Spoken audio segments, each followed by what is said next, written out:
Muy bien chicos, buenos días, buenas tardes, buenas noches, dependiendo de la hora en la cual estás viendo este video.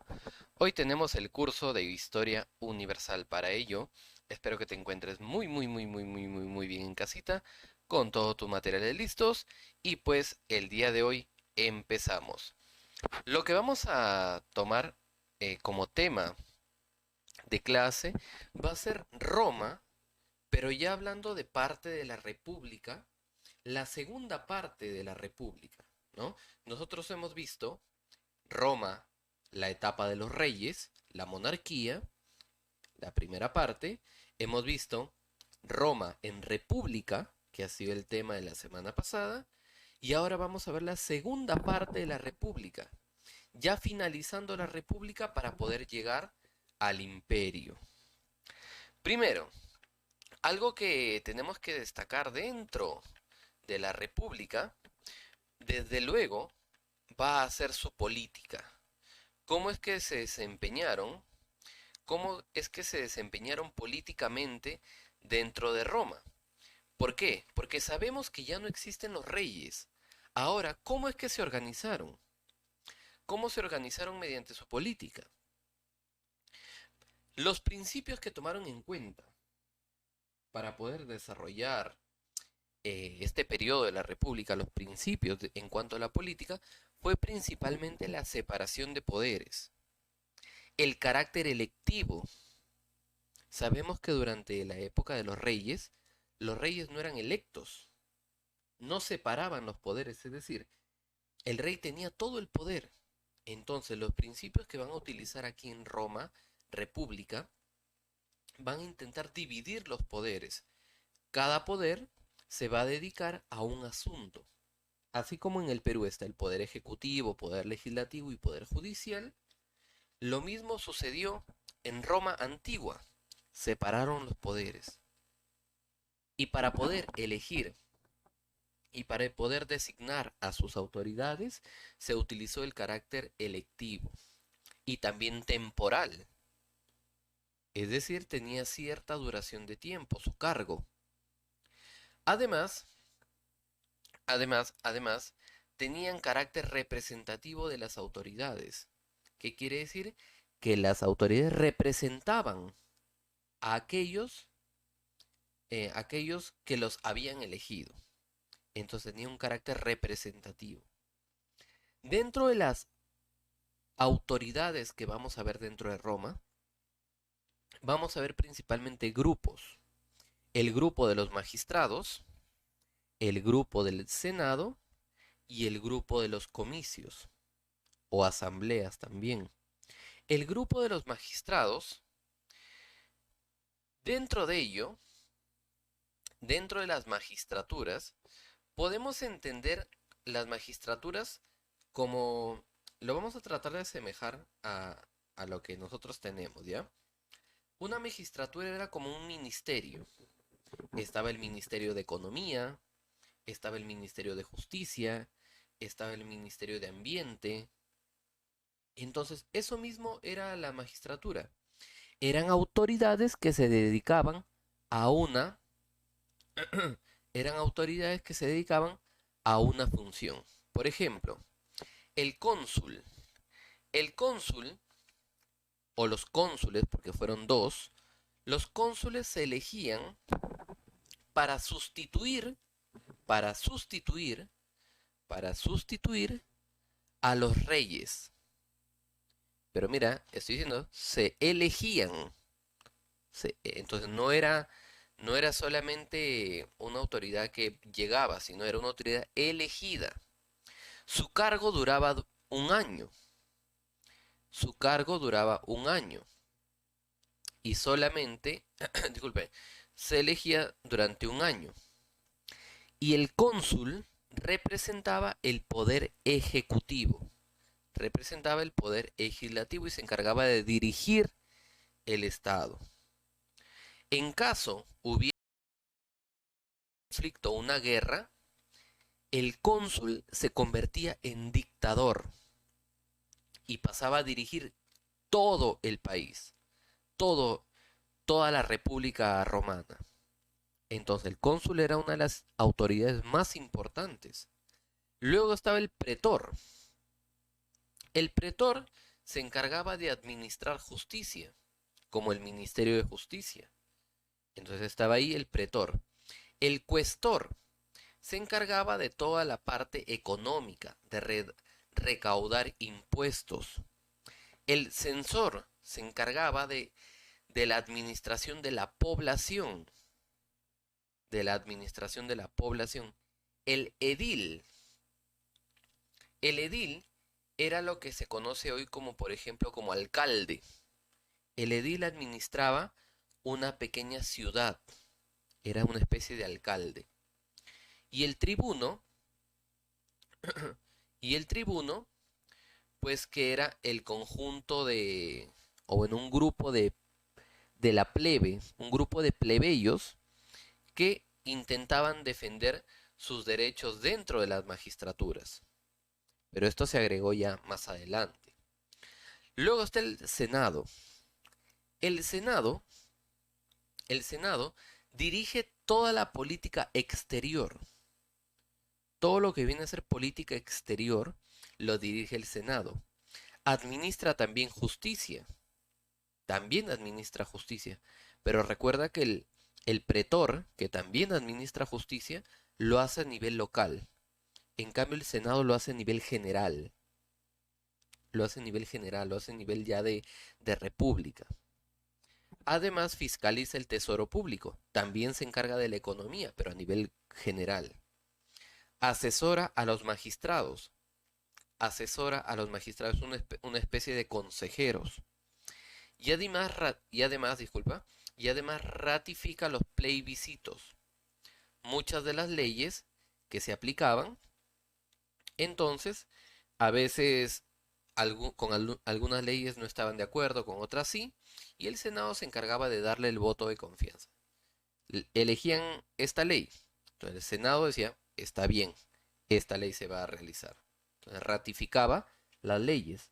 Pero eso sí, el Senado no hacía leyes, no emitía leyes.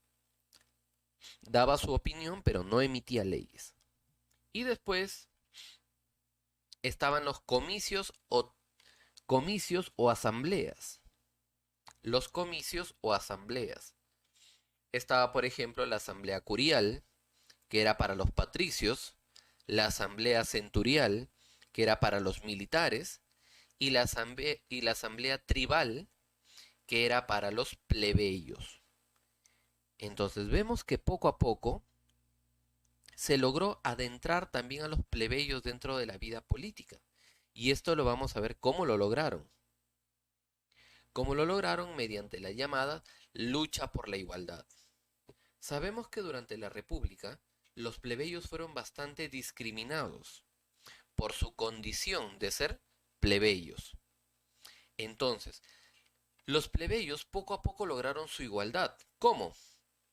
Primero, porque había diferencia social. ¿Entre quiénes? Entre los patricios, que se consideraban superiores, y los plebeyos, que también deseaban ser ciudadanos de la República Romana. Ante esto, los plebeyos anhelaban conseguir esta igualdad y también pretendían ya no más servir al ejército. Si bien es cierto, los plebeyos vivían en Roma, pero cuando había una guerra, ¿quiénes iban a la guerra? Los plebeyos, los patricios no. Entonces ahí había una desigualdad total. Entonces los plebeyos no tuvieron mejor idea que hacer una huelga, la llamada rebelión del Monte Sacro. Los patricios, los plebeyos realizaron la rebelión del Monte Sacro, una huelga de plebeyos. En esta rebelión del Monte Sacro, o huelga del Monte Sacro, los plebeyos se negaron a ir a las guerras. Y cada vez que exigían algo y no se les otorgaba, inmediatamente se iban hasta el Monte Sacro, como huelga. Se iban hasta el Monte Sacro y huelga.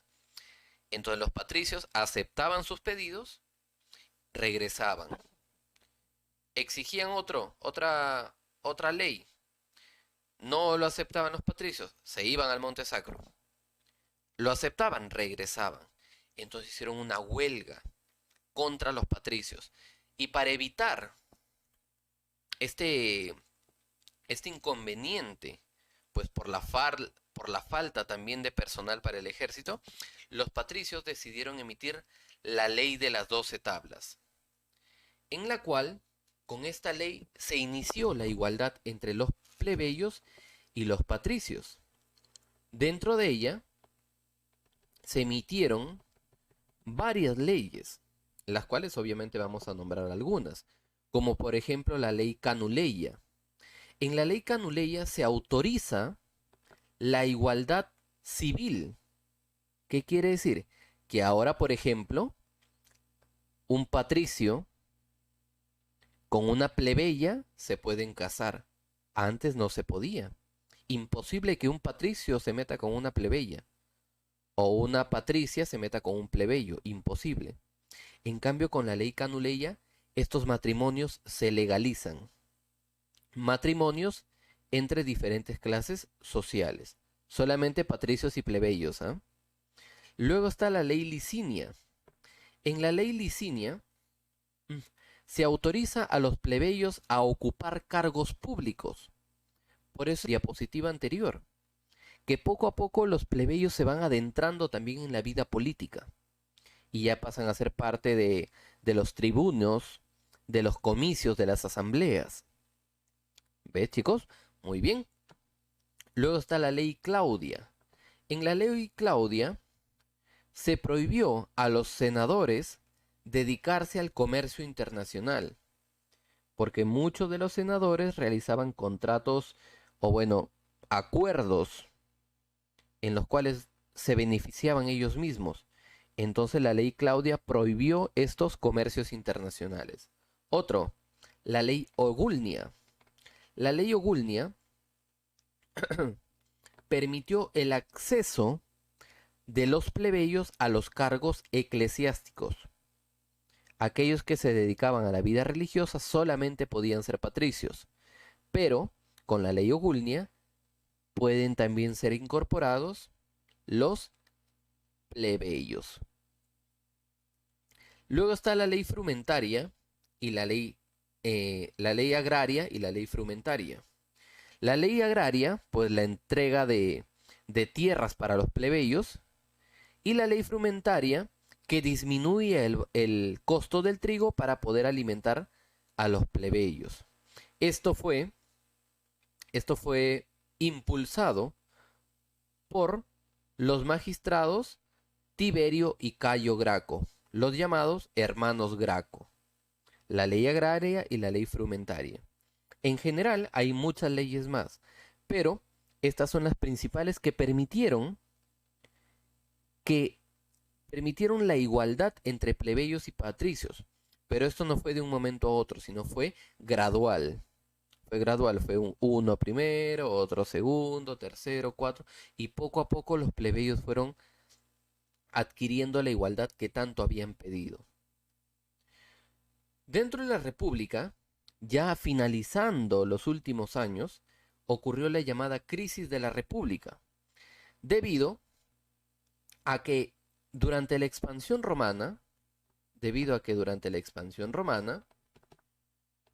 a ver, chicos, un momentillo, por favor. Ya, ahora sí. Debido a que en la expansión romana surgieron fuertes contradicciones producto de su gran crecimiento. Si bien es cierto, Roma iba creciendo como república, se iba expandiendo, pero también ocurrieron algunos conflictos, como por ejemplo, que los campesinos se iban empobreciendo más y más, ya que tenían que abandonar sus tierras para poder ir a las guerras. Entonces los campesinos se empobrecían mucho más. Segundo, la población italiana exigía ser ciudadano, por ende, soldado, y por ende también ser parte del botín de la guerra. O sea, si yo voy a ir a luchar, por lo menos concédeme ser ciudadano de Roma. Y si voy a ser ciudadano, también quiero ser soldado. Pero si quiero ser soldado es porque quiero ser parte de la distribución del botín de guerra. Y esto ocasionó, pues, conflictos, porque no lo realizaron, especialmente los patricios. y se formaron los llamados partidos políticos.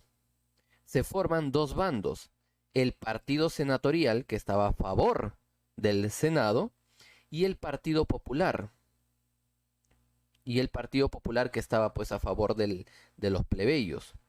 En el partido senatorial, en el partido senatorial, en el partido senatorial se encontraba Sila y en el partido popular se encontraba el señor Mario. Sila y Mario se enfrentaron en la Primera Guerra Civil. De ellos dos fue Mario quien venció. De ellos dos fue Mario quien... Un momento. Disculpa. De este enfrentamiento entre Mario y Sila, el gran vencedor fue Sila, quien derrotó a Mario y se declaró dictador. Pero más adelante, esto no duró mucho, por eso solamente lo estoy narrando y no lo estoy colocando. El enfrentamiento, la Primera Guerra Civil entre Mario y Sila, vencedor Sila, Sila se nombra dictador, pero a los pocos años muere. Y ocurre que se sigan formando grupos políticos, los llamados triunviratos. Vamos a ver el enfrentamiento entre estos triunviratos. Triunvirato viene del término tres varones, triunviratos, tres varones. El primer grupo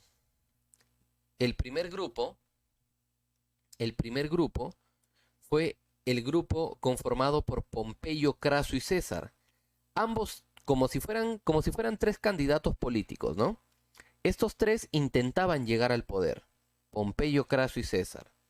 Este conflicto se inició en el año 60 a.C. 7 años después, en el 53 a.C., Craso muere en la batalla de Canas, al enfrentarse a Pompeyo y César. Muere en la batalla de Canas. Pero ahora César se enfrenta a Pompeyo. Julio César vence a Pompeyo en la batalla de Farsalia. Y Julio César se nombra dictador perpetuo, dictador de por vida de Roma. Esto molesta mucho a los senadores. Un dictador perpetuo imposible. Por ello es que en el año 44 a.C., Julio César va a ser asesinado por una conspiración de los senadores. Lo van a asesinar. Inmediatamente, mira, en el 44 es asesinado. Inmediatamente, 2 años después, se crea el segundo triunvirato entre Marco Antonio, Octavio y Lépido. Esto va a generar también un conflicto, pero rápidamente Lépido renuncia y se nombra sumo sacerdote, es decir, se dedica a la vida religiosa.